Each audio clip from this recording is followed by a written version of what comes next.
c'est-à-dire au commun quoi avantager beaucoup plus faire égaux quoi entretenir et soit faire égaux à maître Gims au détriment il a fallu Poupa. Comment tu peux expliquer ça? Déjà on a un faux débat. Bateau ba ebi faire na fallu ba eba na auto bien avant.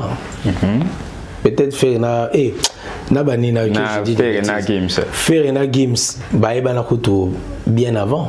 Ba na ba relation na bango te belé talaka bango mbali ko ba artiste. Ba eba ni ba la ba relation na bango bien avant ko avant. Bon ko to Gims ça dans la section d'assaut. Ani nga ko ta s'est lancé. C'est razolo comment va featuring na bango ba nga ba sala ba ina section d'assaut ba sala. Pour ça artiste msu ba boyela pe ça on va featuring pendant que bazaki na ba featuring na section d'assaut.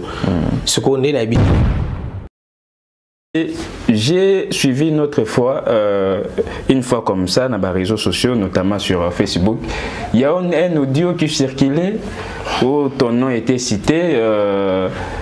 Sous prétexte que non, ça les mission contre Koffi Olomide, Batouana s'identifier que le roi proche mais fan de Koffi Olomide mais content na yo d'après on faut pas Koffi accordera les sous interview n'a peut sur Rolanda qui ah toi là et pas circuler dans réseau si Rolanda qui na nini audio WhatsApp quand les arabes sur là no li yependa faut via ça sur interview te bon Rolanda qui te ah il y en a bien, c'est ton mot, ça va l'année soit comme un enfant de la rue.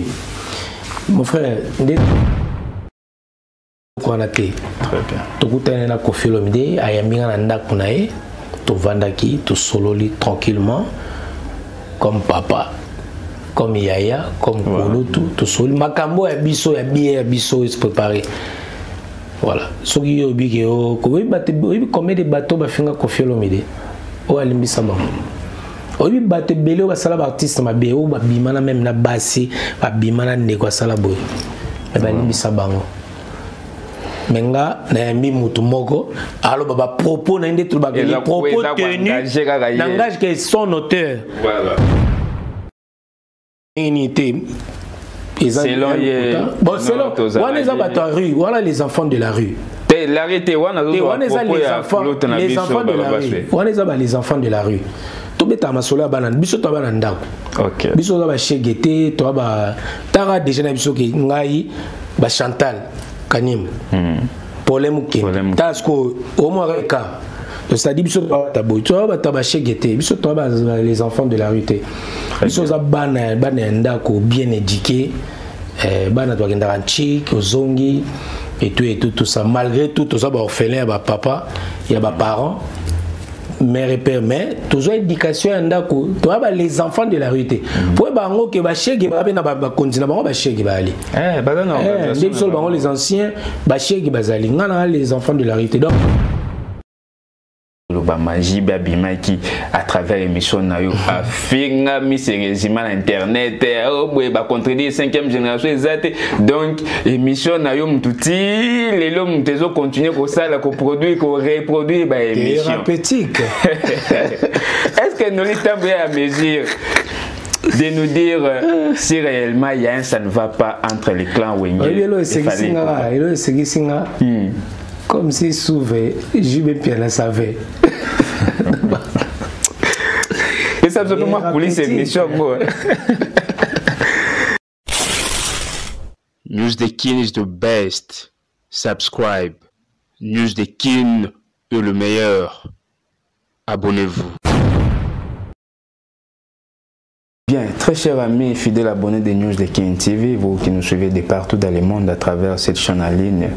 L'exclusivité de cette émission aujourd'hui, c'est que vous allez nous suivre non seulement sur News the King TV, mais aussi sur Congo Top News. Alors, dans le cadre de l'émission Face à Piwel Wechonga, l'émission qui porte bien sûr mon nom, je reçois pour vous, très chers abonnés, très chers internautes, un confrère qui excelle dans ses métiers, qui se distingue par sa façon de faire. à la personne de Noli Tambou le Sage. Donc, quand j'avais déjà dit Congo Top News, je pense que vous vous êtes déjà fait une idée. Alors, j'ai dit bonjour Noli Tambou. Bonjour mon cher ami, bonjour. Voilà. Bon téléspectateur qui nous suit en nettement. Alors, je tiens à signaler que Noli Tambou est chroniqueur de musique, patron de la chaîne YouTube Congo Top News Monde et présentateur de l'émission Hero Show qui passe sur RTGA mais aussi sur sa chaîne YouTube Congo Top News Monde. Alors avec Noli Tambou, nous allons parler brièvement de sa carrière en tant que chroniqueur de musique, mais aussi nous allons nous atteler beaucoup plus sur l'actualité musicale dominée par la réunification de Tewenge Musica BCBG 4x4 tout terrain. Alors, Noli Tambou. Oui. Où met le tour na kin? Avant de commencer, d'abord, je dis merci à toute personne, aux gens qui vont nous regarder à travers cette émission. C'est un honneur pour moi aujourd'hui d'être reçu dans cette émission. C'est Piwel Wechonga. Donc dans News de Kin TV. News de Kin. L'émission face à Piwel. Vous êtes face à moi. Une très très belle émission. En tout cas, grosse force à toi et félicitations. Merci. Je tenais aussi à te féliciter à travers cette émission. Merci. Nous, on veut aussi des gens comme vous. Voilà. Des gens qui sont réfléchis, qui se distinguent et qui ne sont pas dans des polémiques, mais des polémiques constructives et non des polémiques qui ne nous aident pas, qui ne nous avancent pas non plus. Donc voilà, donc je tenais d'abord à dire un grand merci aux nombreux téléspectateurs qui vont avoir le temps de nous suivre à travers cette émission. Noli Tambou, je suis resté, c'est la première fois depuis que je fais, depuis que j'ai quitté le pays, depuis que je fais mes va-et-vient. C'est le constat que je fais. Voilà, donc je suis resté à peu près un mois et demi, donc un mois et demi, ouais, c'est une première. Donc un mois et demi. Je suis pas resté comme ça, mais je suis resté aussi pour travailler, pour des raisons professionnelles. Privé également, parce que j'ai mon association, les amis de Noli Tambou. Bientôt peut-être on va lancer une fondation et également on est en train de se préparer pour d'autres activités qui est encore top secret. Ça, donc dans peu de temps on aura le temps de tout divulguer, de l'exposer à l'opinion publique. Ils vont savoir pourquoi nous sommes restés là à Kinshasa. D'accord. On se prépare discrètement et puis vous allez voir dès que possible ce que nous avons pu faire pendant tous ces un mois et demi, que les gens croient que Noli est resté pendant 2 ans ou 10 ans à Kinshasa, parce que d'habitude je viens pour 4 jours, une semaine. Voilà. Un peu ça. Alors merci beaucoup Noli Tambou. Nous allons, l'émission, je signale, l'émission est bilingue, mais nous allons beaucoup plus nous exprimer en lingala pour chronique Nabiso. Alors Noli Tambou, nombreux bato belé ba fan na yo belé balandaka yo ba mourir ya chronique musicale ya musala na yo et belé to lo bapé ba surtout kaka ba yebi Noli Tambou ndongo komi Noli Tambou lelo. Alors à travers cette occasion, je voudrais assez qui ou expliquer biso métier ya chronique musicale au kota kango ndenge nini et si possible na nene. Voilà. En tout cas, on a respect à votre parole d'Apebiso, donc très bien. Tous à peine sans filtre. Bon, bien. Et ça l'a bien. Donc Noli Tambou, non seulement ce tobi chronique musicale, on a ça la chronique socio-culturelle, parce que natika la kaka na musique te, on a la variaka. La varia. Donc c'est à dire que au monde on a nazana côté à sap, au monde on a na sap, na événementiel. La zone événementielle, au monde on a pas côté musical, au monde on a pas côté musical s'il y a des prestations scéniques et autres, au monde on a. Je suis aussi dans tout ce qui est politique. Na salle rappel émission politique aussi. Donc on a moi polyvalence wana na ba côté wana et tout mais dès tout le bango moni chronique musicale et zaki le refuge na biso.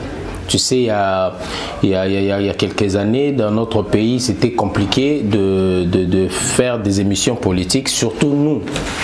De la diaspora. Ouais. Et sans salir le mot qu'on a peut-être dans l'aéroport, ça nous posait de tort, souci belé. Et à l'époque, je travaillais aussi dans Molière et tout, c'était un peu compliqué. Ah, donc, ça j'ai oublié de signaler. Voilà. Donc, Bisso a vraiment produit à Molière Télévision. À part Molière Télévision, toute la chaîne est belé. Bon, pour déjà la côte la question, Noli Tambou, le sage, les sages, comme on a Bamikolo, non, on a mis Bambangote, Bamikolo, Bapesango. Tant que Tozoko là, on a dit que na jeune âge, Bamoni qui se comportait des Mukolo. Parce que na tambola na batage nangate, na tambola ka na bato Bamikolo. Donc, tant que nous avons Mikolo, nous avons jeune problème, nous avons 12 ans, 13 ans, 15 ans. Mais autant on a 40 ans, il y a 30 ans, 35 ans, mais on s'est comporté peut-être Bango, même plus que Bango. Ah, Pécho a Boigné, Pécho Maël, Pécho a sage. Et Bandaka, bon, nous lit les Boigna, nous lit les sages, les sages. NS petit Kalabongo le sage. Donc ça Joanesa Tenga mon ami Bamba bateau bazana de basanta sagesse parce que puis on l'a tarango fièrement il y a un mot bossé un monde ça comme triple sage 3 fois sage on a des options mais je préfère nazalanga nolitambu le sage ça me va très bien super bien dans la bateau oyo bazana ngai ba mona ke sagesse wana type et vanda pe bongo noli les sages adoptango et puis bon bateau peut bazalanga ba comprendre bien ba s'entendre dans la sage un moment comme ça faut ça là au tali pe no be na jeune mais les sages kangoka plus fort que ngake moi ça va blom c'est donc pour revenir à la question noli tambu les sages naza je fais le marketing et communication donc en tant que bon marketeur ils ont moto et biko s'exprimer moto et biko loba la communication la marketing il y a la communication également donc naza qui plus côté wana et na sali ba formation animation culturelle également c'est qui a fait que naza la lelo na chronique oyo tout ça la chronique isa vaste normalement en gros chronique culturelle batumi bakansaka chronique quand on parle de chroniqueur batumi soumon babengeo il y a journaliste toi chroniqueur lui je crois que il y a la chronique politique voilà il y a la chronique santé il y a la chronique sportive il y a la chronique ce sont des branches en fait il y a journalisme nyoswana to faire partie na corps il y a journalisme donc voilà batumingi parce que journaliste c'est celui qui présente un journal. Donc différence animateur c'est celui qui anime aux animer débat ou animer émission et c'est comme ça batumi ba mona se babine yo longa kuna animateur mo ba mo lo ba longa kuna chroniqueur chronique donc ça chronique toi ça la politique ça chronique politique dans la chronique politique surtout exemple pour c'est un très bon sujet à aborder wana parce que moi batebe ba comment le bilan na façon mondeti péjorative quoi chronique comme chronique tu vois OK surtout exemple le rôle à Israël Mutombo c'est un chroniqueur politique voilà aujourd'hui Venabi Soja Marika Samba chroniqueur politique et Noli Tambu chroniqueur de musique bah journaliste na biso chronique sportive chroniqueur socio-culturel voilà merci de préciser pour bateau arabe na kaka musique bazali voilà mais nous to varia OK la différence en voilà c'est ça c'est bien donc c'est un peu ça et puis voilà naza na bac plus 3 na communication et marketing et puis à part ça tout ça ma formation PBL na poto donc même ici na ça na ba chambre de commerce na ba diplôme à chambre de commerce na seulement ba institution belé et maman kambese belé ma formation linguistique makambo belé to sali background et puis aujourd'hui toza ko est vrai na domaine oyo en tant que chroniqueur socio-culturel naza ndio moto le patron ya chaîne YouTube Congo Top News Monde naza pe responsable il y a société NTS Media Donc ils en France, donc siège bani batouba biango et nazape na société nanga ya événementiel, donc NTS Event dans Nolitambu Event. Et mama kambebele belé nazape partenaire, il y a vos collaborateurs extérieurs, il y a chaîne RTGA depuis 2019. Avant, j'étais à Molière Télévision comme responsable et représentant à Molière Télévision à France. Donc, il y a un tout papa Léon Nimbalemba Mbote et puis l'honorable junior Nimbalemba Djien, donc pour les intimes, à Batunir sur Borland Abisso. Donc, voilà un peu Nolita Mouazali. Donc, on a un statut, peut-être le bio après demain, ça peut changer, vu que connaissance est belé, casquette est belé. Alors, partant, il y a branche pour qui a chroniqueur socio-culturel. J'aimerais savoir, est-ce que ça n'a mutumoko oyo a poussé yo? Nakota là un aîné, un confrère ou vraiment à motiver que autre par exemple dans des idoles oui ça y est là quatre chemins il type ben 100% ça la chronique culturelle vous savez, je me rappelle bien, c'était en 2004 2007 Nazarana bateau tant que on a 2004 je crois Nazwa qui bac nanga je crois diplôme d'état 2004 je crois na Kina oui na Congo. Donc tant que là moi j'aimais bien en fait tout ce qui est débat nando ba il faut à l'avocat il faut à l'avocat il faut à la médecin obika tant que là aux ala mama belé mais na pour à la médecin na une phobie. Il y a Makila, en fait tout ce qui est sang et la condamnation supportante. Donc côté on a déjà un peu moins exclu côté voilà. Et puis na otika na côté na ngai avocat et puis na lettre na longoli mamba mais il y a médecine na baksa maintenant nando ba ifonga la zala journaliste. Et à l'époque, ba modèle ezaki ba sœur na biso ba Chantal Kanimbo. Voilà, l'excellente Chantal Kanimbo et tout ça. C'était une dame Oyo, malgré ça, moi, mais yo, parce qu'elle a vu le charisme. Moi, j'aime bien les gens au bana charisme. J'aimais sa façon de présenter. Voilà, moi, si, mais. Vraiment. Mais je quoi admirer grave. Coco la habite ngana moi mobile na rolinga moi si boité. Problème Kendi. Et quand charisme, il y a problème Kendi.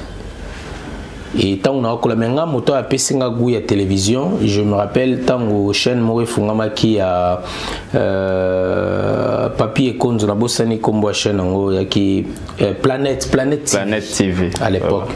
Bato Funga Planète TV nga Eugène Kanza que je salue. Aibani penza mingi na télévision à Congo mais c'est des gens, c'est des piliers. Oyo basali chronique musicale lelo bato ancien tant on a lo babo ancien ba ebi ba comprendre Eugène Kanza il me tapé sanga goût il y a okoma il y a ça la chronique musicale il y a ça la chronique à l'époque moi tant on a sisi na zuibak nanga je commençais à aller na komo kende Inikin parce que na bandaki na Inikin on a la droit. Non, ça SPA, Relations Internationales. Non, ça Relations Internationales. Na Inikin, na ke Inikin. Entre temps, voyage, il faut voyager aux Akaka, au Kende, donc Yubika Mambabaki à l'époque des Aki. Na ke Inikin, ça SPA. Pendant qu'il y a une université, Eugène Kanza, à Obingang également, na Ipe Petinabinanga. Viens, il y a un assistant, il y a une chaîne qui a papier Konzo. Avec l'école, tout ça, il y a un kende. Il y a un boya pour l'équipe. Je me rappelle, bando sala nini matinal, planimat, tu vois, bando à la 6h du matin. Na réveil. Tu imagines, na olongwa, yolo. C'est un coup de déjà, ouais, c'est un an yolo. Na okindara gombe. À 5h du matin. Na 5h. Na assisté sur les 7 heures na longo wana na kimbamo colline inspirée à l'époque des fois pe transport pesaté vraiment ouais à l'époque pesagité il faut le barrer pour belé barolulaga nous litambo na roma kwenda musuka et ça imagine un peu donc nazo kinde mona keye na kiminanga mona kine fona kiminanga. Mais avec le temps, jeune Kanza après Sangagouana, tant on a commis, faut voyager, faut salabo tout ça. Battant dans la mingi, na on passe un peu des fois. La planète, wana. Papier qu'on a passé beauté et jeune Kanza. Après on a tout qui n'a pas longue, on a pas commis. Au moins déjà sur comme dans le monde on a influence wana. Au moins on a beaucoup na ba confrère soit mobile. Je me rappelle aussi Bob Matuba, na époque tu na BRT, bateau font BRT. BRTV à l'époque boy, chez nous. Bob Matuba. Tony Coco, Didier Cherise, Nana Boduga, Peter Tiani. Ah, Peter Tiani, il y a Perfect TV. Peter Tiani et tout travail à Bissonio, c'est comme à l'époque. Ok. Voilà. Donc, Nazaï Moukié, mais Nazaï Mbiaka na Makambo, comme on dit. Je vois. Et belé pe na temps ba kombote ba sala ba test na bango, moi j'étais déjà là. Mais super abino Kendena. Na yebi confrère mo pas excellent makasi pe lelo pe ba lobela ba mais ayaka pe la chaîne biso zawana biso bazwa biso me ba benga na mais dans temps la communauté pour éviter la polémique. Pour éviter la vex. Ba yebi tant na lo ba bo yebi mais lelo ça va mais simbela épée c'est bon kitoko. Donc c'était un peu parcours Ezamo Moulaye. Parcours Ezamo Moulaye, je trouve vraiment. On a pu commencer et tout ça. Une fois, Eugène Kanza a voyagé, il a quitté. Chaîne Etikalinga, déjà, on a invité une fois, mais mon collègue a dit, petit mot, mais il s'exprime bien. Courageux, Aza bien mot débat, mais là, mené débat très bien tout ça. Une fois absence, il y a Eugène Kanza à un déplacement et moi je me rappelle une babenganga vient présenter l'émission, l'animation matinale là. Moutouazate yonde faut présenter à moi. Ouais, ça y est, face aux caméras. Face aux caméras, la commune en a dit. Voilà, tranche matinale moko bonga moko. Au moins 1h30 ou 2h. Voilà. 1h30 ou 2h. Voilà. Et on a présenté un mot tellement bien que basé sur la besoin de Kolo titulaire posté vraiment et les temps qui on a combien de variations au lieu qu'on parle seulement de musique normalement invité pe bato na plana ni na tranche na invité et tellement na zaidi ya muto na ngaki mingi ya culture et na combien ko varie en plutôt na makamolem sur débat moko politique ko varie sur des actualités le kana monde na mis un peu moins touche na personnel. Donc, Marambeze Belé, espèce Belé, tina komi ba pesengai na la promo musique par rapport à l'expérience na la promo musique ainsi de suite. Exprimez-vous. Il y a une Molière et puis na kepe to exceller belé tito comme les lots. Donc c'est na betelio parcours na au monde que examen tellement moulay wana katelio. Faut de synthétiser en plaisir na ngeza que no bandeko bazolanda biso facilement bazo découvrir qui est Noli Tambou parce que belé moni toza victime va préjuger belé. Tout monde ba journaliste internet va préjuger belé ba background ya. Misu ba ça toi parvenir. C'est ça. Mais nous avons un terrain sur les terrains à côté, au Kosa Nyoso. Au Kosa la Nyoso. Mais ce terrain, babi, terrain à yo fondé ça pour bon en Égypte. Faut qu'il y ait en Égypte. Donc voilà, il y a des archives, blogués belé, tout ça là qui bon. Après, je suis pas resté longtemps ici. Dieu m'a fait grâce. Na ko longwa, na ke poto. Na épée babuka ba voyage des aki. Na yo longwa inatiki nikin. Je suis allé à IEC, na ça c'est marketing. Marketing, ouais, gestion financière et l'option marketing. Na yo diplôme nanga ya marketing. Et puis na qu'est-ce qu'on est na potonde na qu'est continuer ça la chose petit de belé et tout voilà un peu parcours na nikin pe na ke kaka daga parcours na longwe les nikin na ke na pesco to nani masananga to ina nani aussi après bourgmestre aujourd'hui na nini na commune na kin bati na Bumbu je crois.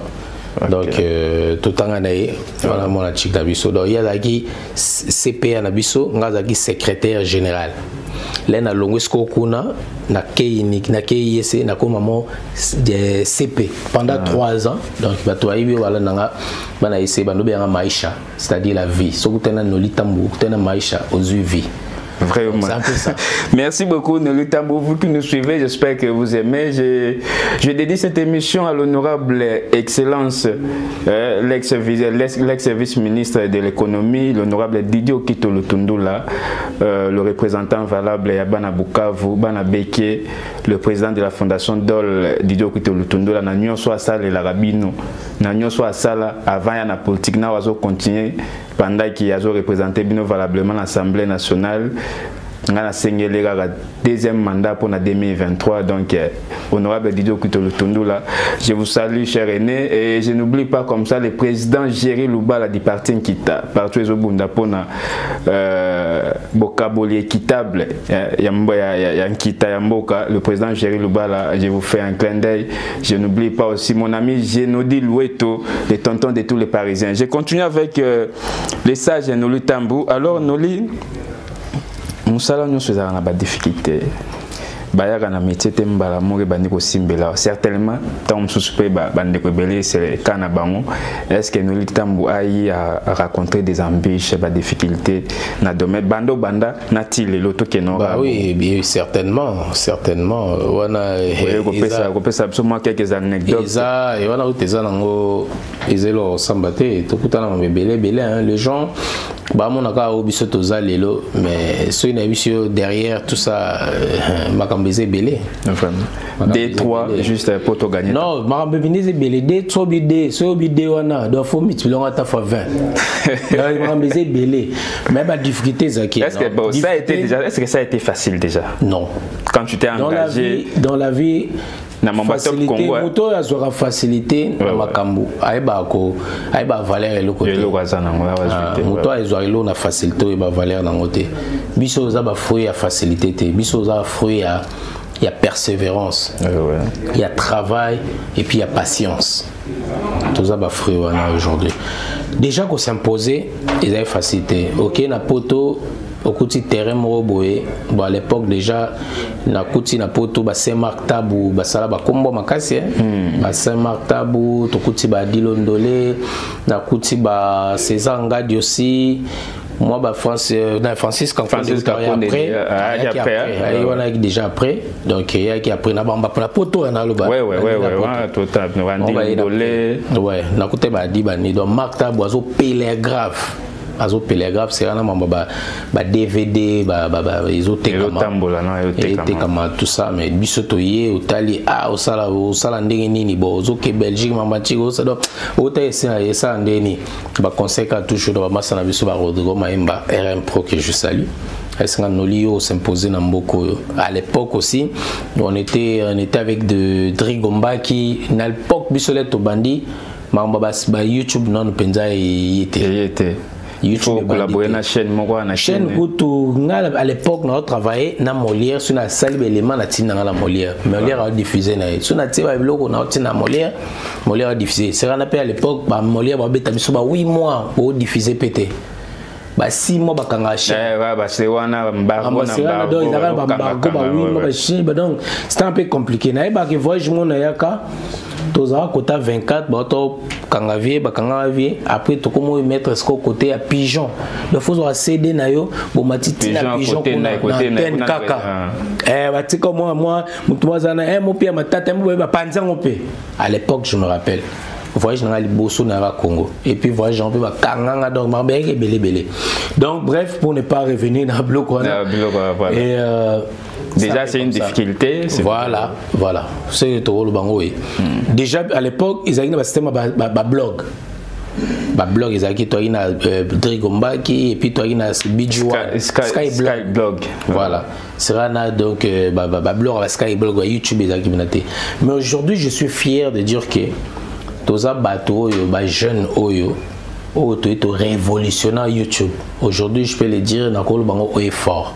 Voilà. Qui n'a parmi les lots, jeunes à l'époque, sur YouTube, yo muta YouTube bata journaliste à YouTube alors que lelo batu nyeso yo balobaka bafinga ba journaliste ya YouTube lelo so leki na YouTube te papa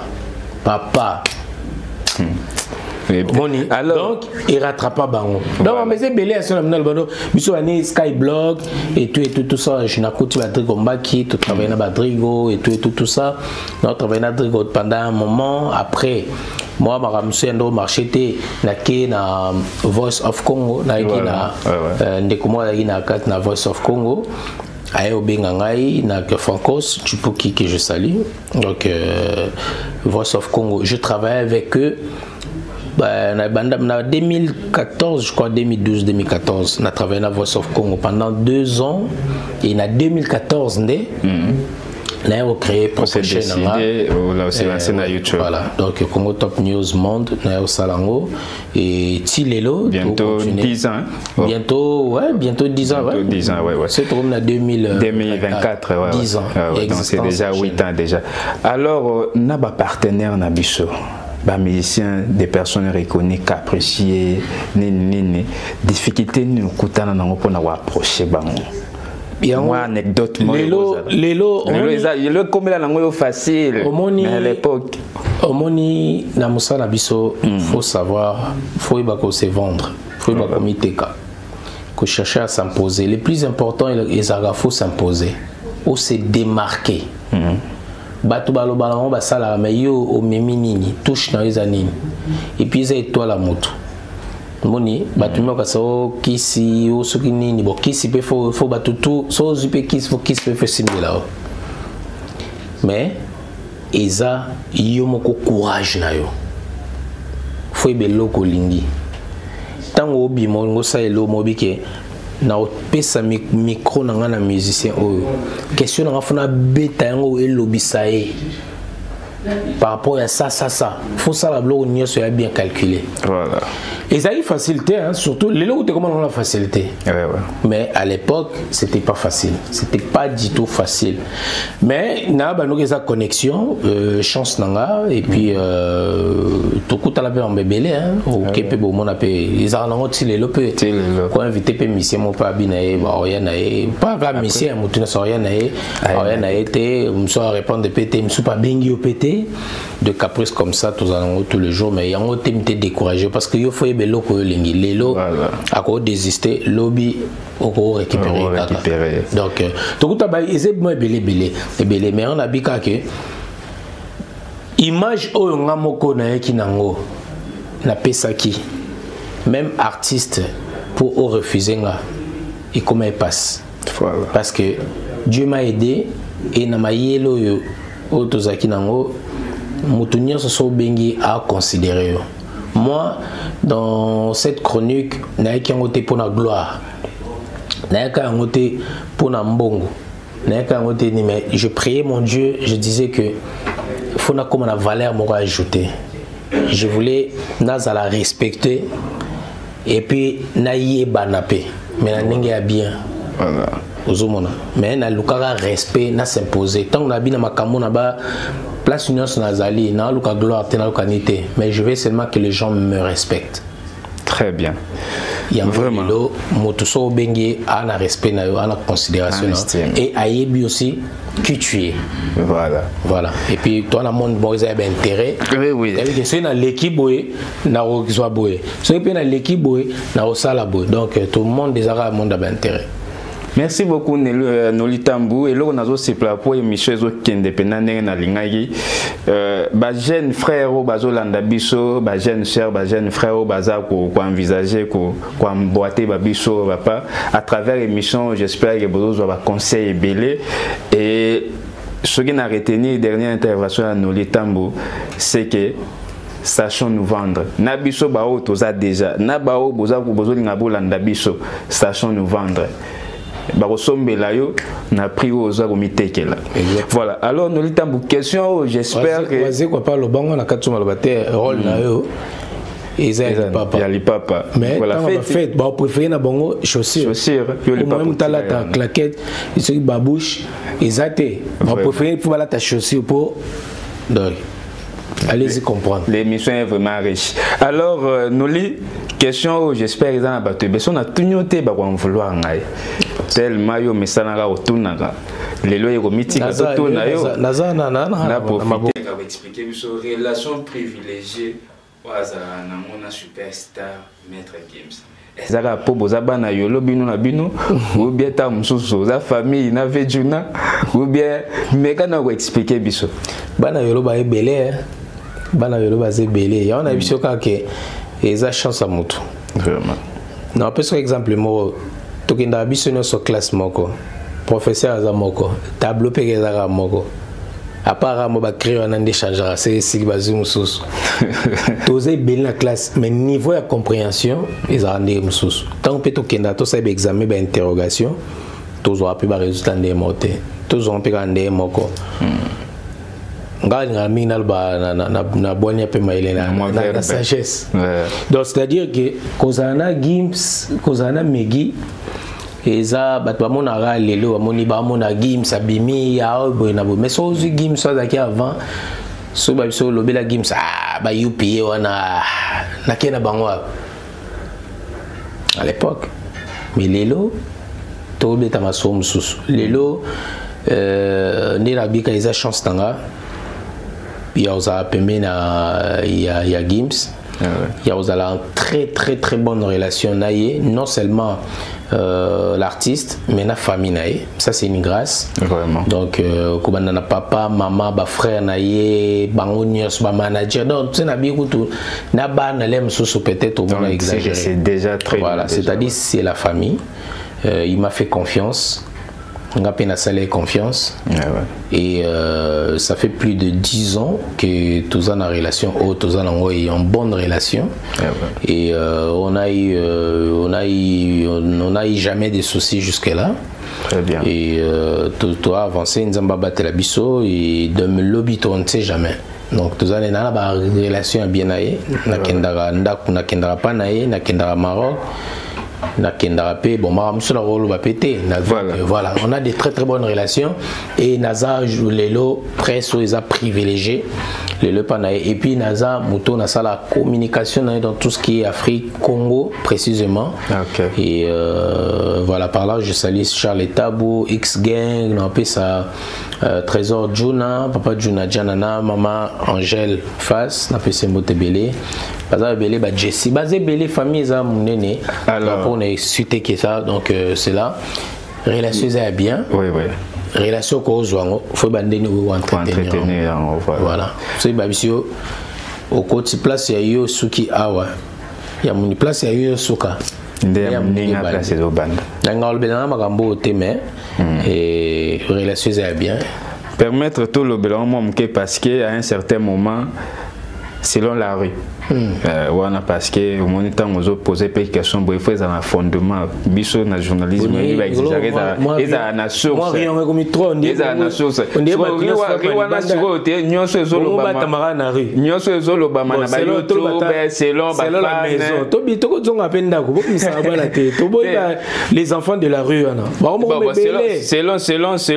selon ba commentaire ba fan donc chose qui n'est pas officielle en fait confrère la rue. Beaucoup ça va tous les enfants. Ngamba liboso ko pena utiliser terme ngo. Donc justement pour na la question na ngai na eza na source moko te sûr que nous eza fondé na source moko boité. Donc ça se disait relation na yo privilégié na Maître Gims ezalaki obanda yo utiliser donc et commeaki bolam pour na ba musicien mususu mabe pour na ba musicien mususu je vais vraiment être très clair c'est-à-dire au comment quoi avantager beaucoup plus faire égola quoi entretenir relation faire égola na Maître Gims au détriment il a fallu poupa comment tu peux expliquer ça déjà on a un faux débat bato ba ebi faire na fallu ba eba na auto bien avant peut-être faire na na bani na faire na Gims ba eba na kuto bien avant ba na ba relation na bango to ebele talaka bango ba lesko ba artiste ni bala ba relation na bango bien avant kutu avant bona kutu game ça non la section d'assaut nga kuta s'est lancé c'est razolo comment ba featuring na bango ba nga ba sala ba ina section d'assaut ba sala pour ça artiste msou ba boyela pe ça on ba featuring pendant que bazaki na ba featuring na section d'assaut ce qu'on est na biso ka c'est muta biso o dayamba UPA wana omna n'a ba UPA wana oui bitwa qui oui si ba UPA ba comme la valeur ba UPA à l'époque yo ma UPA simbata au moins gaz fabulous mobo esco ya mbaye à l'époque c'est normal mais yo on a tombé en auto ba bisole to ko ba revers voilà comment ba revers là c'est mon revers ah bon bah c'est ma revers ba UPA on a tout ça donc pour revenir à la question yo mais ça faut favoriser mettre games au détriment de famille pour na biso déjà que faire na games ba bana déjà ou avant peut-être avant là c'est va faire que ne ba poto ba maison mais on à l'époque route lemsoni non biso lemsona ke na poto te so muto akenda déjà ba kutana nanga siko mutu na yelo bino na favoriser ndeni c'est que ça ba vidéo na bango ba vandi ba na voiture ba solo ba yemba ngala zalata alors mais c'est là donc finissez oui c'est ça que donc il y a côté faire na games ba na relation na bango ba zala na relation na bango ou peut-être nga ko na ibité fali na games baza ou bazala na relation na bango ou peut-être nga na ibité donc non ebate na pouvoir nini ya olongo na makambo etali média ya olongo na makambo etali promotion artiste na ke kota na ba relation na ou bien la vie privée na yo la biso moni ça se disait par rapport à l'émission na yo que à chaque fois sur ozo ça l'émission à mettre games facilement ozo tangela comme ya faire mais c'est comme si tu avais du mal il y a tangela comme va falli batanga kombo ya moto na émission par rapport à la conversation du solo là na c'est tout ce que comprendre et alors on dit tu otuninga noli mutu nani oyo azaki modèle na tangelo directement Chantal Nimbo Kanyembo natangelo directement nani le grand charisme problème ukende mais na lobino teki natangi par exemple Popol Mukeleng était peut-être natangeli yote nani chobo egala bi nani Yves Serge Kayembe mais natangeli yote Yves Kambala natangeli yote Francis Kankonde vraiment ba prêtre wana mais natangi nanga le grand charisme mais bango ne sona baba vena ba teke on les zappé biso mais natangi lo mutumo nde mo pende to sola boy otangi komba fali o mamba fali na fe on natangi pe bango so tangi pe bango te to boya teke to botsani vena nga gbada ko fiolo mide quadra ko man voilà. Donc c'est-à-dire que batuba longola biso na biloko wana ya tel roi pindo scène en émission ba journaliste so ba na boye na salle pont na boye te on a zaki empêcher ya ça ba émission ba na favoriser yo pour ça ndengolanga vraiment exactement peut-être plus programme nzambe bazana ba programme na bango games les lots konde boy games mingi kutu ba mona na fali so to bini to soit ni na faire yango fallait côté non laissons le temps au temps mutulem saza na makambo na ya osal ndetinga ça fait longtemps que je pas tourné avec Fali la dernière fois tozaki na on tournait izaki na Norvège je crois il y a 2000 ça date de très longtemps 2019 ouais 2000 je crois 2019 non très longtemps de bato amonango mais il y a pas longtemps après 2019 tozaki na Covid 2 ans on a faut bato content alors justement na introduction na ngamba la mongo la dernière fois parce que ils ont des ndetinga na boy ouais ngana na kin na mamba wenge o ba futelinga billet na zumo muke vraiment na la séjour na koto to koma na masola wenge so Fali azana ana poto na minito ana tourner beta ba festival ngana koto so tanini to zalem so photo salani do batu so landika batu babelobi ya batu o bat balobaka o tomber na piège na bango mais toi reste focus avance kene makambo sala makambo yo sala justement donc pour revenir que makambo ya longo faux débat et ça peut-être Gims a une makamnae ba album nae ça permettait pas qu'akutana Ferré akutana nani Fali akutana Kofi akutana Wera akutana Jibouti Jibi akutana Dubaï donc ils attendent ya bato batika kospect justement na kota question wana mais ça se dit que oza beaucoup plus proche ya Ferrego la que Fali Poupa. Bon, beaucoup plus proche. Non, mais peut-être sur le but que faire accordanga plus d'interviews. Naroni ensemble bon. Fallo senga pe sarate. Té, ko senga pe sarate c'est pas grave. Mais tes questions on a affirmé tes questions. Il y en a pas sur exemple. Moi pas sur exemple la plus fallait avoir jarapé mingi. Ouais, ça c'est vrai. Moi aussi je suis quelqu'un. Vous voyez jarapé. La voix jarapé trop. Donc et jarapé mingi, l'aime son naïe. Il y a un déplacement. Ou peut-être il y a la zongi, il y a bougé. La plupart des cas. Les Arabes. D'accord. Mais bateau peut-être Mikolo a un stade a une actualité. Tant aussi ça va tourner. On va le à la mois d'août. Et tout le monde très motivé pendant la carte à Masula Wenge. Oh, mais le pays qui a motivation à ce que foutu. Mutu se ba futi mbongo mon frère osa musala ba futenga mbongo ba oze la résultat c'est peu producteur pe ya stade afali ba solo li ba biki noli Congo Top News Monde on checkele oui c'est impliqué ba solo papa ngana marketeur musana ngana ekola musala mususte la communication nga musala na yekoli vina nga mobimba eza communication. Biso bien on a marketing B2B, business to business. Au PC na PC. Alors, c'est très bien. Non, on a un producteur où il y a ça mambuya concert. N'habite sur la Fali moko. Bien il y a Stade Martin. Tout l'équipe de Mamba Wenge. So il va bien contrat. Tous ali biso to ali to télé misato yesusu. Et ça diversité na mboka ya pona loku mboka. Et ça makama mboka. Fali aujourd'hui fait la fierté à mboka na biso.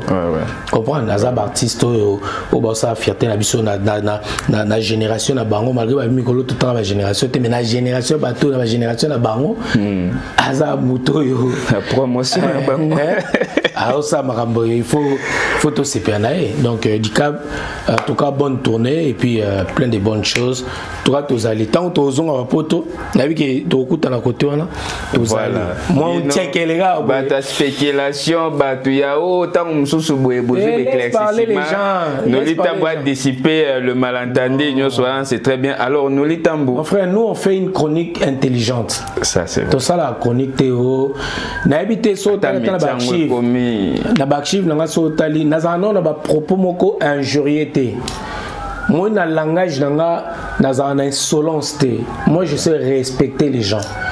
Na botsa bato à l'aise. Ça c'est bien. Je sais respecter parce que ngamo naza fruit wana.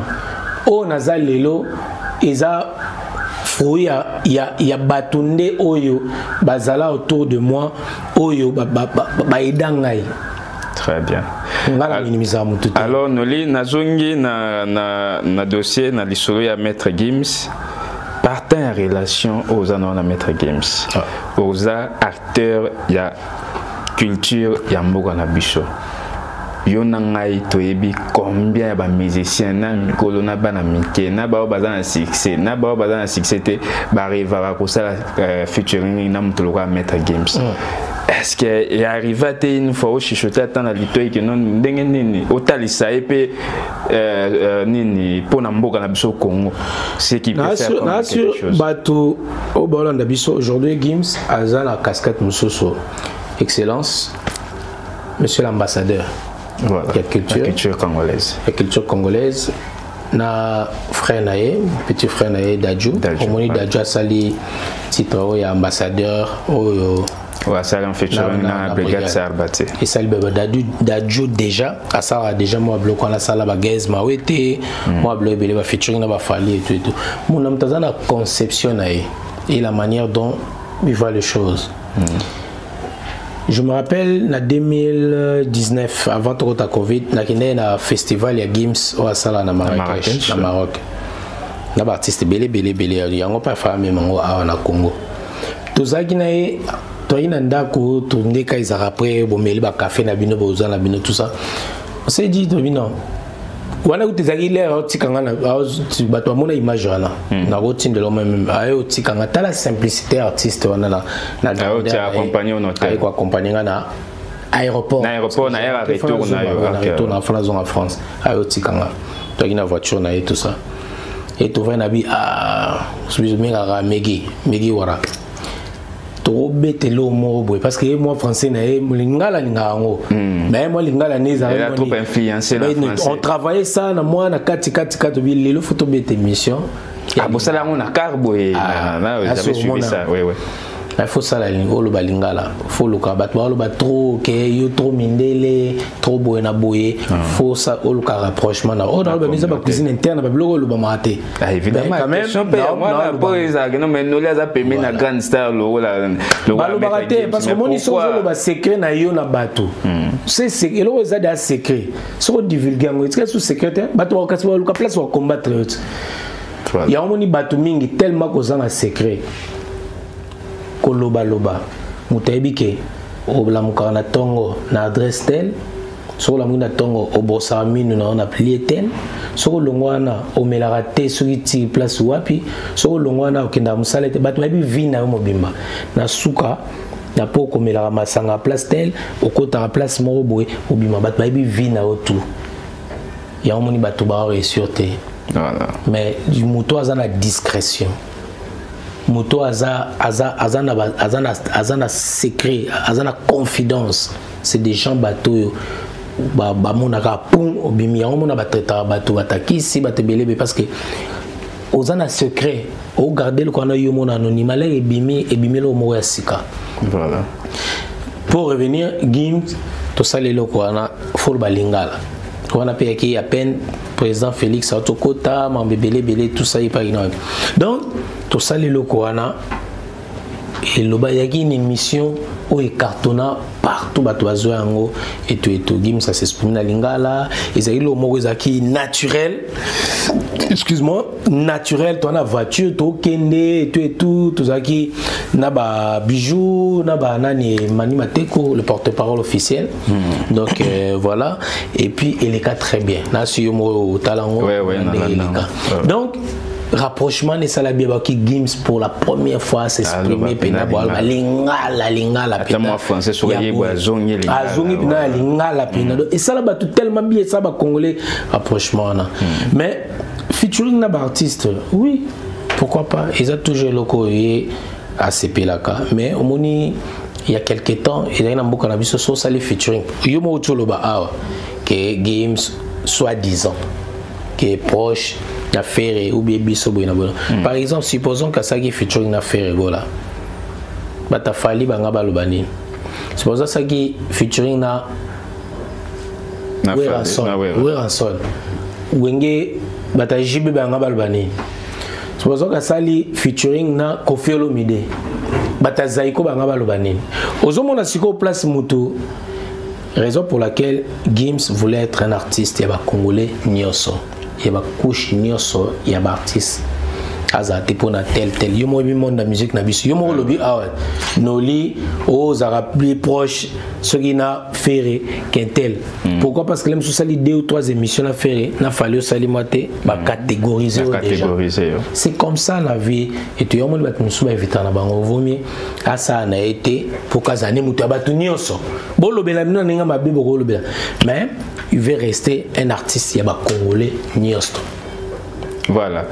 Alors, nous les tambous, toujours mais oui, un ambassadeur, il y a déjà, peut-être qu'à la minute, bon, featuring un artiste. On a répondu quand on a sur la même caméra, c'est artistique, ou ils ont caméra, place où il y a Yesuki, où il y a bandi, il y a Yesuki, il y a bandi. Donc, biso tu te travailleras, on a te dit que nos liens à la partie na 1%, Charles Tabou, a 10%. 15% nae oyo kuna Zagi que je salue ana 15%, ainsi de suite. Voilà. Mutu aza na makamune asala domaine. Jamais au monde noli alongo ya age botola makamba Charles Tabu, be Charles Tabu olongo kuna ayo botola manoli.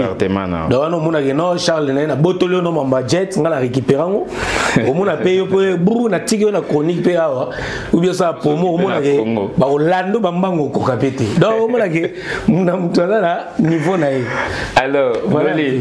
En tant que chroniqueur culturel, vous avez vraiment tous les deux pieds dans la actualité de la musique en Bourg-en-Abisso. Lecture n'a une salle par rapport à l'évolution, par rapport à la musique Nabisso.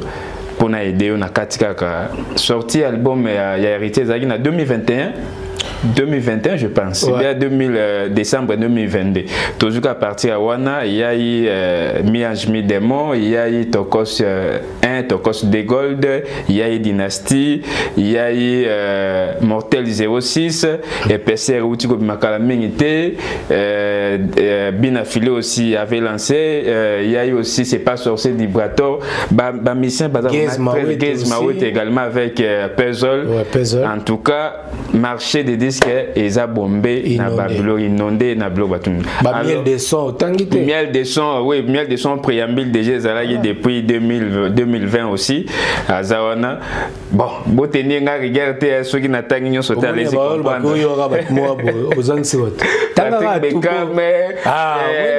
Na minyo après bota boire dernièrement TikTok. Alors voilà. Fabregas c'est auto boire c'est quoi donc béton moellon à partir des États-Unis. Alors nous wana yozo gérer qui sont tenus sur na kati. Lecture na yozo salanine, ça va? La musique ça marche? Eza lokuma Congo hein, eza lokuma Congo moni awa makambuté comme relancé. Tout passé ma période moko exceptionnelle et ça maintenant monde ya Covid-19. Donc batay confiné, batay belé moni na makambo tomo vivre siko batomo ba bomo bosala peke. Il y a quelques mois seulement attendu na ba palette hein. Donc tobo sana mingi être aimé tobo sana mingi. Mais tout s'est relancé, na battu ba bien, makambo belé ça fait la force de la musique na biso. Et ce qui est bien encore, après la pandémie, la rumba congolaise a été reconnue à l'UNESCO comme patrimoine immatériel. Il y a très bonne chose. Il y a un salibiso sous valeur ajoutée. Et le bateau, sous la Niger, rumba, ils ont reconnu. Bétonné en les sous. Donc il y a un salibiso sous force. Il y a le roi Babino qui a. Papa Nabino na minute a commis président de la République. De yomo monake ato ando teka na kwa vini na bino balo bano teke tika o tika na kwa vini na yango moge mitiki yomo mitika te yango moge mitiki pour nini yate pour papa commis président mais les msusu ba exigence bako ya pe bakangi ora pour mona président ba séquestrer ora bakangi no bino bakangi ça papa ou bien makamdo Makam on a vu la fréquentation de Makam Sous égo changer. Donc les lots congolais les lots fiers parce que va reconnaître Rumba Nabiso. Voilà. Ça c'est une fierté. Même na bateau ça la chronique musicale et tout et tout. Musique Nabiso les lots ça va exploit. Yo aux Alibandamboka tambola biso image ya musique Nabiso par rapport. Les lots sont na monte na bika na ba congolais musique ya Congo na catégoriser te ko ya bata ba rumba. Ouais en général. Les lots sont par exemple na France. Batou les lots ba coloniser France, c'est des Congolais. Les lots. Congolais d'origine hein, ba Congolais Congolais. Ba petit na biso bato bima mikolo ba chakola mila. Chakola oui Banino Banino Badadju Gims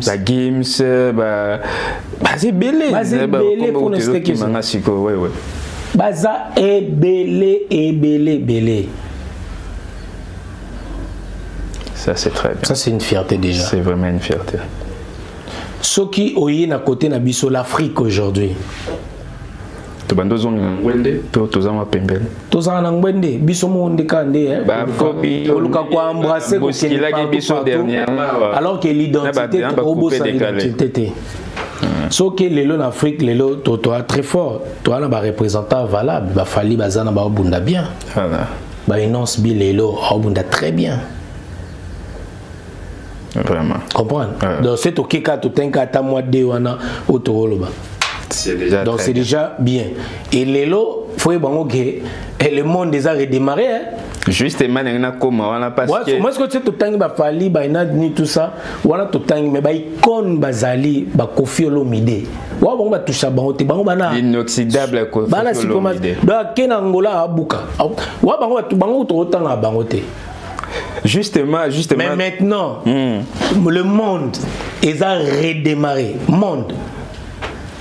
Dans ce monde, on a tous en Afrique, en Europe, on a redémarrer le monde. Nous les permettre de toujours comme la solo, on a pris solo, Popol Mkele ngaya se plana, ya masolo moi chouake kotaki. Mais na sala na zonga moi ce moment que j'ai suivi une autre fois une fois comme ça dans les réseaux sociaux, notamment sur Facebook, il y a un audio qui circulait où ton nom était cité sous prétexte que non, ça la mission contre Koffi Olomide, Batouana s'identifier que le roi proche mais fan de Koffi Olomide mais content na yo d'après on faut pas Koffi accordera les sous interview n'a peut-être sur Hollanda qui ont toi là j'ai circulé dans réseau si na Hollanda na nini audio WhatsApp quand des arabes sur la noli yependa faut via passer sur interview te bon Hollanda qui te il y en a bien, c'est trop mobile, ça banane soit comme un enfant de la rue. Mon frère, dès tout ça, banane na travail dur. Yo mon monument na lam qui tardivement, tu as un programme sous. Tant faut luka information.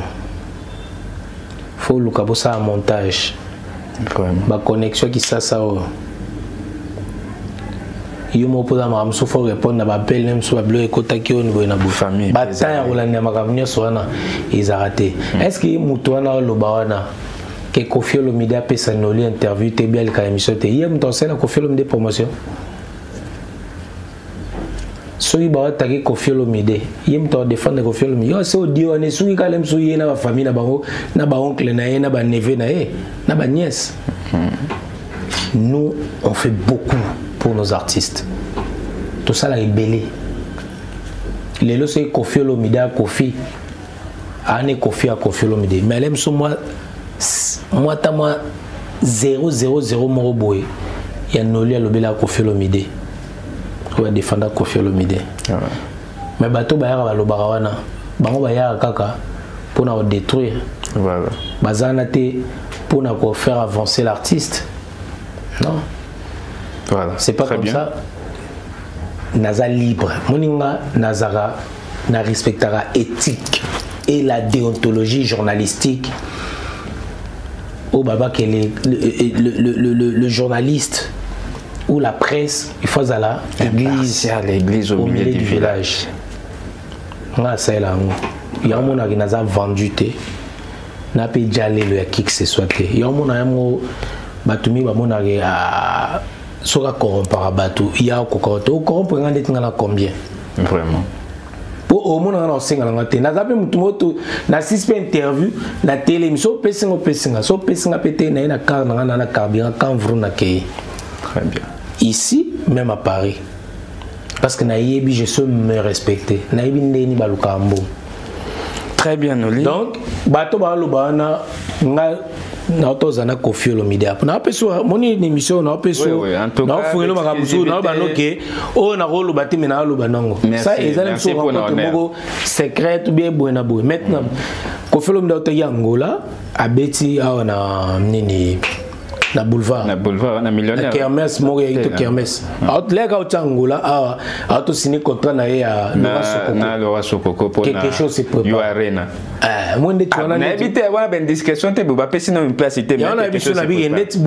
quelque chose c'est préparé ya Laurent Sokoko so monique banoli fubalo so Joana te audio na se ba pesi mo ya kolobi la promotion ya Koffi majalelo butikaka bagifana wana ba fanatique mo boya déjà mtalo ba audio oyebi été bima to identifier comme ça donc Laurent Sonda ça bon ba pes ngala ngala lobela active ngani na lobela ngala koma au footy to lobeli vraiment très bien nous on a pour na biso que to aina Koffi Olomide voilà ouais habité conseiller au Angola azongi habité conseiller entre samedi dimanche je crois le lundi il m'a invité na ndako biso za batote se ba bengisi yo faut tazoki photo to sala bo biso sa loko na te très bien to kutana na Koffi Olomide ayambinga na ndako na ye to vandaki to sololi tranquillement comme papa comme yaya comme Kolotu to soli makambo ya biso ya biso se préparer voilà ce qui est bien que combien de bateaux ba finga Koffi Olomide o alimbisa bango obi bateau belé ba sala artiste ma be o ba bimana même na basi ba bimana ndeko sala boy e ba alimbisa bango menga na yambi mutu moko alo baba propos na ndé tout ba les propos tenus n'engage que son auteur voilà allez ça c'est des conneries. Faut être fou pour dire ça. Heureusement, Koffi Olomide est au-dessus de la mêlée, il a toujours so. Donc, on est émission Koffi Olomide, ils ont le montage. Est-ce que vous avez voilà, alors. Non, laisse parler les gens. Tu vas parler, ça va bien, il faut battre. Tu vas opposition. Très bien. Opposition, ça l'a requis, toi avancer. Opposition, ça l'a requis. Autant le. Ah, là, on est libre. Ah. Si tu laisses parler, toi, on est fan révolté, fan. En tout cas, merci, papa, ça y est, audio, mais il va au CPA. Koffi Olomide, ça s'exprimer déjà. Merci beaucoup, nous le tambou. Faut libérer malheureusement l'émission, on a tellement, mais nous sommes quand même. Pose-moi matière. Pose-moi écouter le roi, parce que l'émission, ça va aller. Question au tournez la page. Monsieur B. Je me voyais bien que l'émission, bon, la client a bien joué. Solo bien.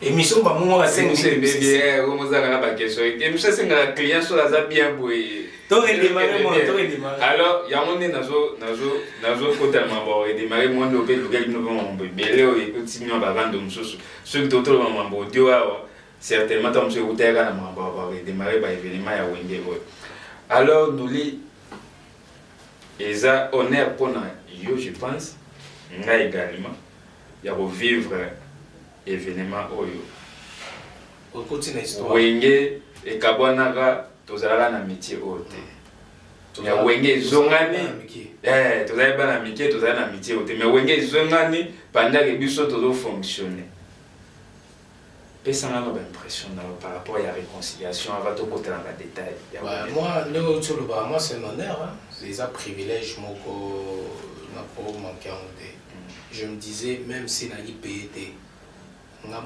mis fouta pour participer à l'événement. On a au niveau. Mon frère, ton manquant combat du siècle, il y a Ali et Foreman. 1974, 1974, en français belge. L'événement, il y a pas mal combattu. Et tant que le producteur historique Amadou Djabi, Amadou Djabi a pu venir à Paris. Tout le monde a dit, si des fois, on a la difficulté, les gens ont la différence quand même. Non, le papier c'est que la difficulté pour les Congolais, il y a la prêtre, mais Keba n'a reculé pour mieux sauter. On ne sait jamais. Keba n'a reculé pour mieux sauter. Keba n'a bateau qui est contre-état, mais là on zone avec force. Keba. Donc,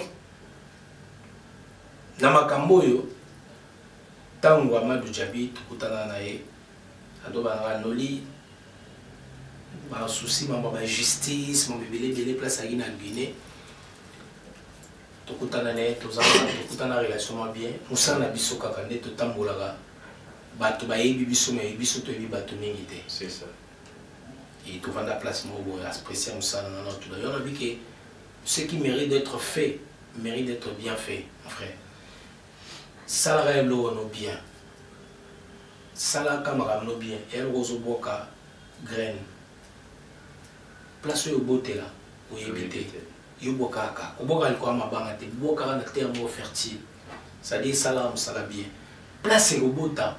oye bate musala biso iza tokota na banda kwa bato sans que ba senga to senga audience tokota partout na ba présidence na ba nini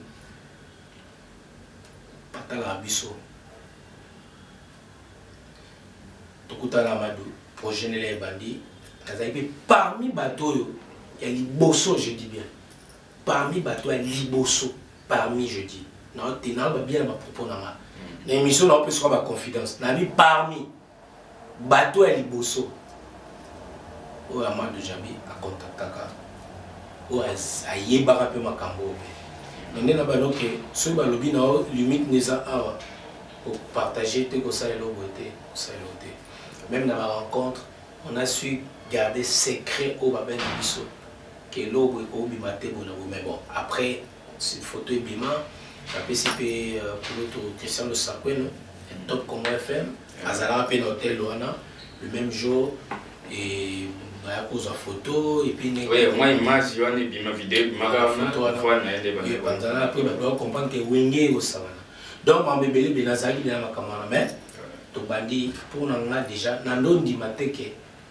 événement ne au salama ngamo déjà ndondi mateke na mona déjà ba différents ba ego bazana ngo j'ai y à recevoir Blaise Boula ou Tali ba problème sur ba pour na wera son donc on a ma camarade terrible c'est terrible mais ba toi là ba zui ba makamna ba monya so tsango de côté ba Tali bolingo bazaki na mo il y en a que l'amour doit primer. L'amour est plus fort. L'amour est plus fort. Il faut primer dans ma camion. Tu vas limbisa, tu vas avancer. Parce que, pardon, même bison de toi, tout ça là m'a bien, tout péché là. Mais nous avons limbisa biso tous les jours. Chaque seconde, limbisa biso. On a un résultat. Et donc, on a le fait déjà aux années, ils ont déjà on a un qui a mot. Na ndenge nyonso ngafuna participer l'événement ma beka aliwa et Dieu merci nzamba pesi so après ta biso vi na nina lelo na on a fier na histoire na continue histoire tant ba lobela kama kambo il y a événement moko ya wenge musique 25 ans après rencontre de moi seulement ba otanga ba loli tambo message to tsika na ba vrai événement na archive tika c'est bon c'est là bon monument comme pe ya ba reporter no lire kota la carte vraiment alors fier les jours J les 30 ce que tu as dit c'est quelque chose réussite à concert wana ya événement wenge c'est l'effet na bango ya sandé ba différent nyo soane puis l'amour chez Nazara na showbiz na moni bozo ndi complicité ozo ndi matin bato ba beba na en tout cas réussite à concert wana Mexico les 30 juin wana Nathalie m'a posé la question mais yo moko limboli la biso oyo monaki na biso parce que vous avez na première loge tina bandi nous allaki wana là na partout ngana na moi c'est la travail après wana sous question ezali pour tout na biso za arrive ba baso alobi que notre ozalaki bien traité te biso ba chroniqueur tozalaki bien traité na événement wana ozalaki wana par rapport à yo pe na zalaki alors bon on va demander les lots nazo tout en tout cas biso to lobela bato yo omoni guerre à 40 na guerre à 45 bato babundango lelo bango ne ba na archive moni ngana go bundana na go beta na ngate li solo moko ya lemsu ya militaire mo bo lemsusu azwa ki bal ou bien za déclassé ou bien baboma ki ou bien bona ngana go beta bato yo o babundi bitumba oyo balongi ouais dans mon émission na otanga komba mututé pour moni promotion puis publicité boya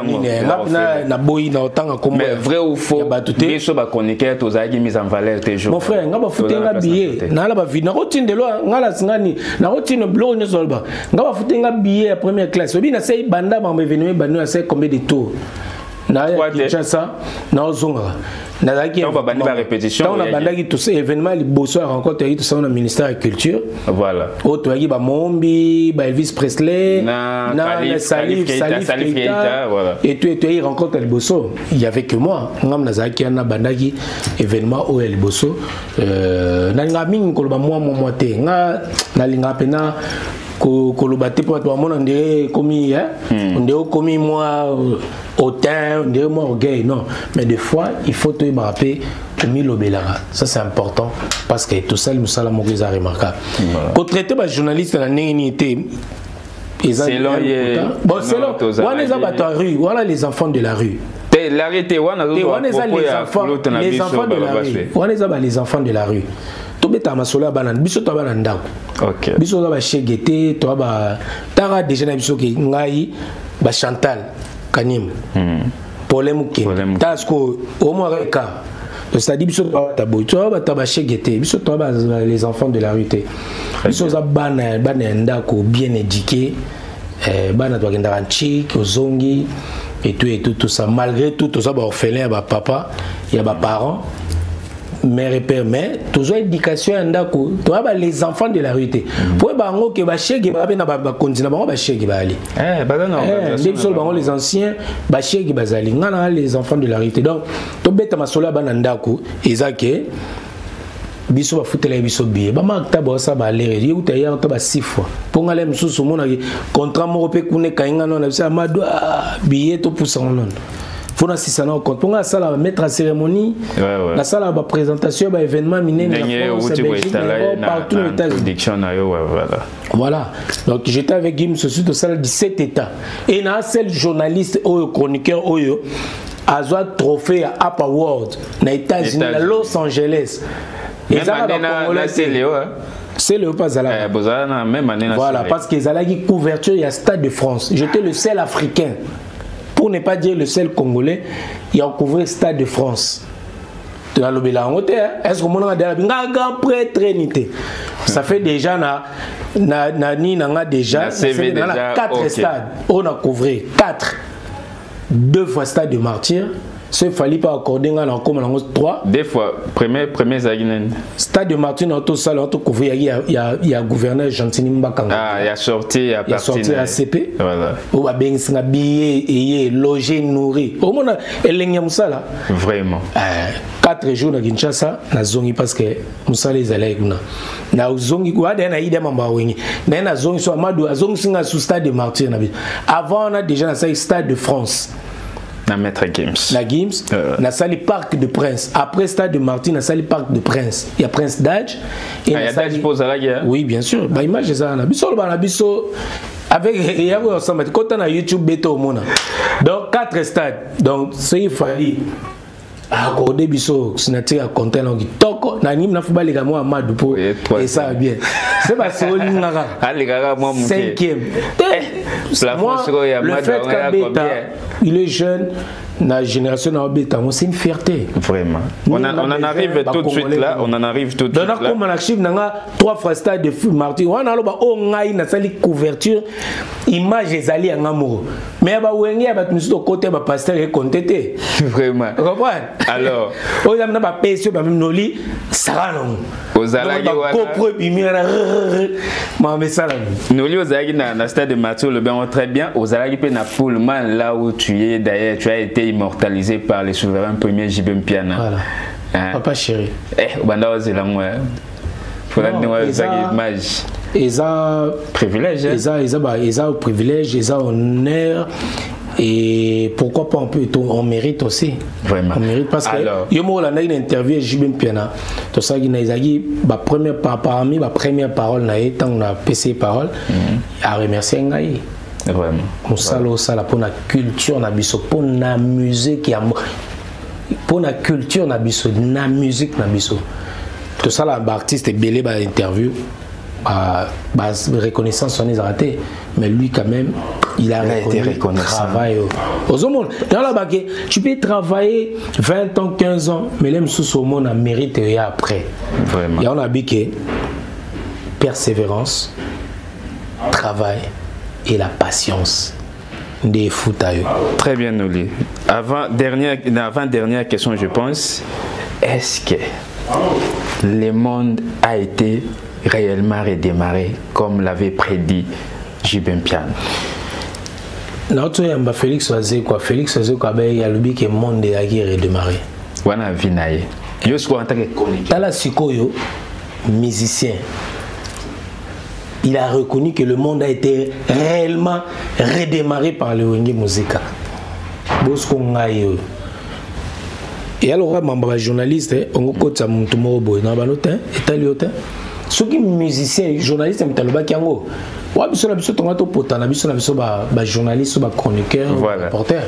Alors, ils ont redémarré dans le plan ébélé. On a parlé sur l'amour. Cet amour, cette réconciliation, ils ont non seulement pour les musiciens, pour jadis, on parlait des artistes qui bazaï batumo bayo kanarate basolate tout le monde la preuve batela bango budget mo mbongo ti lelo mbongo na kutu ils ont la banque na ba lien mo do plate kenda kuna bango e baté pour bayo kanarate. Mais aujourd'hui ils ont donné une autre image et réconciliation réconciliation na et go suka kate na ba musicien et qui tatina ba politicien ba footballeur la biso ba journaliste na couche nyonso société na couche nyonso donc na nyonso partout ba bazali ba mama ya mapa o mona omninga mikona te ka mapa mina bokele mbasu boyokana polingole nyonso ozomona déjà redémarrage on a déjà nous vivons toi na to respirer air mosusu en fait il y a unisson bateau wenge panzani wenge panzana ils ont symbole moko ya séparation. Mais les comme symbole, il y a réunification. Voilà. Il y a bon moko. Et démarrage déjà tout le déjà n'a pas sur le plan musical alors. Mentalité. Même non seulement mais c'est psychologique en fait. Les autres le langage est changé. Oui oui. C'est psychologique, la mentalité, il y a bateau. Alors et il y a musique aussi. Ouais. Bato bandimaka teke bakobona swenge bamona robike Robert Kokota na ba témoignage kaka azaki muto omonele wapa abunga omona te na bango moko to luka meno c'est moko to ebima Robert Kokota bela liboma na poto to luka so muta liboma ngomezwa eti amonana te mais Robert Kokota na mona grâce à Madou Diabo na zonga mbango jongo na uzaina France et na ina kin na zonga lobi na tongo fona zongo fato zonga la bango boy fatigue papa vraiment les leki na zonga boy Robert Kokota bien saka ya munelo ndiye ba movancer Robert Kokota dala gaita ka kuchi Django ye première apparition lobby ça mukili au monde a exclusivité ma privilège ouais en tout cas donc moi je profite de cette occasion pour matière voilà moi je profite de cette occasion pour féliciter ces grands hommes les producteurs du siècle Amadou Diaby pour ce qu'il a donné au peuple congolais, pour ce qu'il a donné aux mélomanes de la musique congolaise, non seulement les Congolais mais du monde entier. Félicitations monsieur, félicitations Amadou Diaby, félicitations et continuez. Et bien, vraiment, voilà. Félicitations, coup de chapeau à Amadou Diaby. L'humilité précède la gloire. Fais-toi voilà. Petit et au monde comme il sera grand. Alors, Noli, question nous tout nous rapport aux acteurs, aux chroniqueurs, aux anakati, l'actualité, aux influences l'actualité. Est-ce que Clan Wenge n'a fallu pour pas moi guerre foi des anakati ndenge to mo le internet ezolo ba magie ba bimaki à travers émission na yo afinga mi sérieusement internet boye ba contredire 5e génération exacte donc émission na yo mtuti lelo mtezo continuer ko sala ko produire ko reproduire ba émission thérapeutique. Est-ce que nous l'établir à mesure de nous dire si réellement il y a un ça ne va pas entre les clans Wenge et comme si souvent je me bien la savais et ça peut moi couler ces émissions et l'autre c'est qui en fait moi c'est comme il a vu son vie il m'a vendu bobi à Nzambe ni na sali ou bien ni na sali pour na mériter nyoso au bomino mutute au fingi pété au yibité ou influencer pété sur ndeni mais batwa lo belao yo salelo mo boye et mokili et lobami batwa lo belango iboti ba 30 50 émissions batwa lo belango ça se voit que musala to sala batwa landango bayokango ça c'est un honneur y en a ba que valeur ajoutée en wana y en a ba so kuté na mutu ngo tsa micro na ba ke lo na ko loba na ko sala o sala boy na boy et avant ça pour battre mon aga yo vendre ça l'interview il y a des sacrifices aussi pour comment on a l'émission s'y prépare moi non le bano kala le bano c'est vrai sans filtre honoré nolé ça fait interview avec JB Mpiana ça fait plus de 6 ans faut te tourner interview mon tout tourner je me rappelle la dernière fois que tu as JB Mpiana faut te ça l'émission la PC Mathieu Mbumba l'administrateur en beauté tout à Roissy Charles de Gaulle je vais faire un Victoria tout ça on a aéroport avant Kendafra aux États-Unis c'est là Daïda fallait banda étude na États-Unis c'est moi comme faire temps en États-Unis bana oui rapper banda moi vague mais comme à Chicago et ça date de 6 ans ça fait 6 ans au fait tout ça na JB Mpiana interview et tout ça sous temps ça na interview mais bato habité que nolina JB Mpiana bayo kana raté mais il a fallu il y a quelques temps que toi mais oh nolina fallu bayo kana raté mais so beti na YouTube on a interview tout ça na fallu ça date pas de la dernière photo en Norvège laisse parler les gens tika bato lobaka donc interview ane lobby si bato Jiba Lobaki à Koloba. Mais ngala on a te bateau à Koloba parce que j'ai bien émission il a cité le nom de Fali. En bien en plus.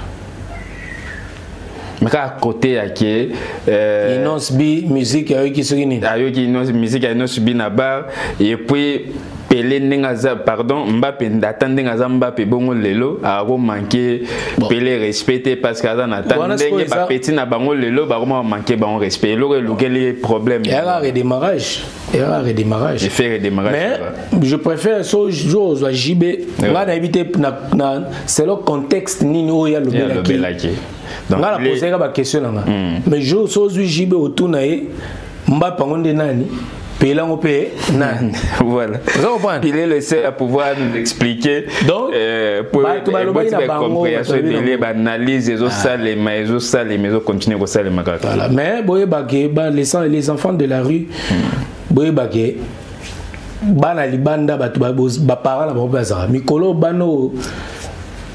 enfants de la rue, les enfants de la rue,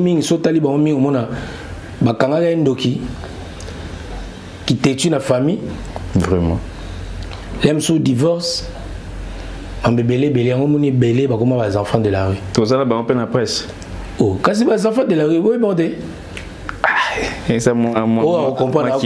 Vraiment. Mais les enfants de la rue, ils ont un d'accord pour la formation, ils ont un bébé, ils ont un d'accord. Et ça là bien. Tout ça, ils ont un bataliban. Bozara banandako bozonga nandako babengana pe mutu moko te me yo moko akitetu na yo batiki ka mbongo yo moko yibi omikimeli balobi te ko andoki yo moko omikimeli balobeno pe te ko za impoli yo moko kaka olbata pegincha sa bato na soloka bazonga bato voilà toli ou te pas nolitambu dernier sujet nolitambu un mot par rapport il y a événement au DG Zolobama déjà. Il y a le 29 octobre, concert il y a fallu Ipupa dans le stade de Martyr en tant que chroniqueur. Maintenant que nous on a sens bon on a beau détails qu'est-ce que tu peux dire un message par rapport à ça? Chroniqueur ils ont matière, ils ont actualité. En tout cas félicitations à la Fali. Je sais que c'est quelqu'un assez dynamique et puis très ambitieux. Et force mentale il a prouvé même à Bercy et malgré tout ce qui s'est passé à Beta concert malgré les cas mais le plus important à Beta et Bercy il y en a le baka qui n'a pas mis sur tout ça tout ça l'aime mal compris ou bien boyna boy tout ça pour l'aime sur zana wenge bah habiter au long quartier latin bien le quartier latin et le rosana Nani Fali, habité pour la faire ressusciter. Donc, pour ne citer que Bangwana a bien affilé Fabregas, a où mille peines aux États-Unis. Donc, ceux qui pour des terres sur les temps va recouvrir. Voilà, pomté. Tout le bélango déjà, n'a pas monsieur Félix Zécot. Na rôle bélango directement, indirectement. Voilà. Papa, oui, que ça les locaux battant à combo na yo. C'est payant. C'est payant, papa. Mais nous, on fait des fois une publicité gratuite. Pour l'amour de la culture. Gratuite. Mais, on a pena. Kolobela, oui. Mais si on a une seule activité, ce babi n'a pas noli bien les alliés. Pourquoi pas? Alors. Place à les alliés. Moi, mon check les pays alliés, moi, mouké. Vite fait. Motivation ou ta sacanté. Alors, je me sens obligé à retourner aux questions. En plus, tout ça, des événements, Moïse a réussi. Moïse a réussi. Et puis, l'homme des stades. Nana ba secret ba stade 4 fois stade. Alors fallait pesanga chance on a bêta 5e. Voilà. Ça bien. Noli il y a Souka, je suis vraiment tenté à retourner à question aux aranamiki la poto situation il y a moko et artiste il y a monene ya mboka na biso faire gola waza actuellement en détention et zandengene. Bon, magamba faire na suna mbagi frère nae à Lobelango. Le Belanga, puis ça fait un mois. Le 23. Donc dans 4 jours, donc ça un mois. Dans 4 jours, donc ça un mois. Donc on a pu en tout cas information où il y a ma casse sur bateau, bazakuna sur place, des bakos d'information. Mais au business to ebi, les agules bamena émission par rapport à moi ça date. Excuse-moi, il y avait 2013 et des consorts, mais je sais que avocat l'annéango, mais il semblerait qu'il y a un aliazo zoa ou bien zoa qui est liberté provisoire. En attendant. Mon avis, aya manager nae a lancé la publicité moko, pardon, communiqué moko sans beaucoup plus donner des détails que non l'artiste va bien et que dans les nouvelles et autres voilà. Bien dans les prochains jours. Donc j'espère que je sais que là où il est artiste s'adapte à ça. Na mutunyos na vie ata jour à nous allons piaka que désespéré. Surtout un artiste n'a pas place à bon, je crois qu'il a pas place à mieux inspiré. Malgré tout, à la place moko ba privé liberté nae, mais je crois que faire peut-être tant au bima à faire musus. Moi ba place à bongo tant au bimi. Alors que tu as redémarré, c'est salami. Ouais ouais. Alors il y a les choses na méthode na réincarnation na ressuscité na belé même la mentalité même la kamnaé place nga zana asko libre parce que et là Moïse il y a le roi ba bombika mutu place Moïse na réflexion malgré tout ba privé de liberté na mais là où il est azana soutien na biso ba congolais nyoso ba toto linga musique ba to rumba ba journaliste également ba fan de musique naé et bateau balingakaye na bateau pe balingakaye te na sûr que na tango a passé mutumota ko ya beta na différent des côtés beta la moninga ni malgré tout le monde solidarité na penzate na artiste oui il y a ça il y a certains qui ça monte mais tu vois que le panier circule encore les banga les huit chako ndeke ko sekatende balobaka et en tout cas ce moninga za na passé tout le manifestera amour wana solidarité wana surtout na artiste au basala kiango basala kiango monde de Koffi Olomide kutu il tenait vraiment à ce que même à kende a quand même numéro de Krounae à kende même à rendre visite et tout le monde est artiste belé misusu na ko tanga bani te misu na monalité mais presque artiste congolais on va manifester qui solidarité na mon soutien na bango je ne suis pas comme ça publiquement te mais on ne soit ça qui va ça mais faire aiba que biso ba congolais tous en de cœur to lingakaye to tikaye et puis tant pas bima a même la biso ko inspiration bien les sous soit du côté ana Voilà. Chaque jour, voilà, certainement. En tout cas, grosse force. Grosse force à toi, Ferrego là. Famille naïe, bananaïe, surtout. Voilà. Faut pas oublier, ba fan ba kozala. Bato libanda ba koloba. Bato baza plus impacté au ba manqué quelqu'un de très cher pour Nabango, c'est plus ses enfants. Ses enfants. Sa famille, sa femme, sa mère, ce frère. Donc, faut tout ça en tout cas, la PCP, la famille a fait rigoler en beauté. Nous compatissons et puis tous là, toujours pour soutenir l'artiste et pour soutenir notre culture.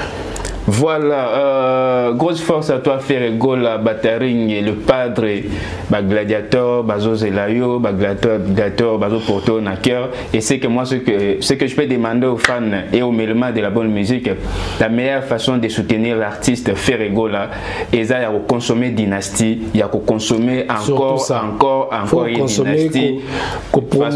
Toujours. Puis non orchestre, surtout tout le monde orchestre, vous tenez toujours dans mon répétition, chaque mardi et jeudi. Voilà. On les assiste aussi. Allez consommer Dynastie, une façon pour vous de soutenir Ferrego là. Alors, ça n'est fini pour aujourd'hui. Le plaisir était pour moi de recevoir celui qu'on appelle les sages Noli Tambou. Mais avant de clôturer, Noli, mon mot de la fin, na ba dédicace sur les allées. En tout cas, mot de la fin pour cette émission. Merci d'abord de m'accueillir en fait et à recevoir na émission na yo. Merci na tosé belé mais na honoré ngai biso bato pamba mais olindimi peno yambanga déposali déplacement. En tout cas, c'est un honneur pour moi et on a reçu une émission yo. Et puis merci na bato balanda biso bapesa biso ba conseil bato baza dans l'ombre pe to mona bango. Merci na ndenge pour ça là toujours biso confiance na ba prière na bino na ba conseil na ba appel na ba message na nyonso bosalaka na oto monaka na oto monaka te na oto yoka na oto kate. Je vous dis merci.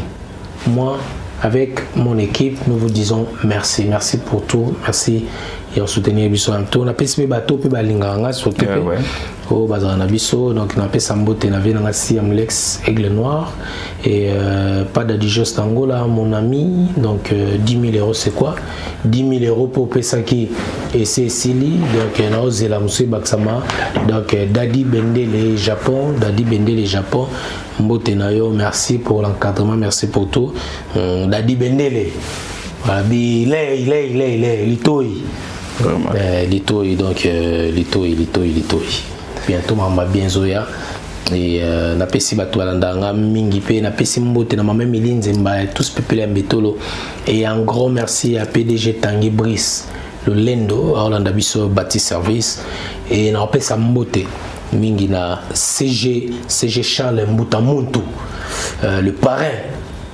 CG Charles Mbutamuntu, un grand merci, beaucoup de respect. CG Charles Mbutamuntu, na batu tout balingra biso, vous avez basé belé, tout bageya, Yannick Yura, merci na ba tunes balana biso na Top News Monde et batu balananga na RTG Award chaque mardi à partir de 21h30 et rediffusé à vendredi à 15h. Merci Nabino Soubaro Bazangi, Boba Ose Belé, mais Nabino toujours à cœur. Merci notre grand frère Pajou Simba TTC, Dadi Dimbala Simba, on est ensemble. Voilà, merci beaucoup Noli Tambou, on est réservé à Bichot.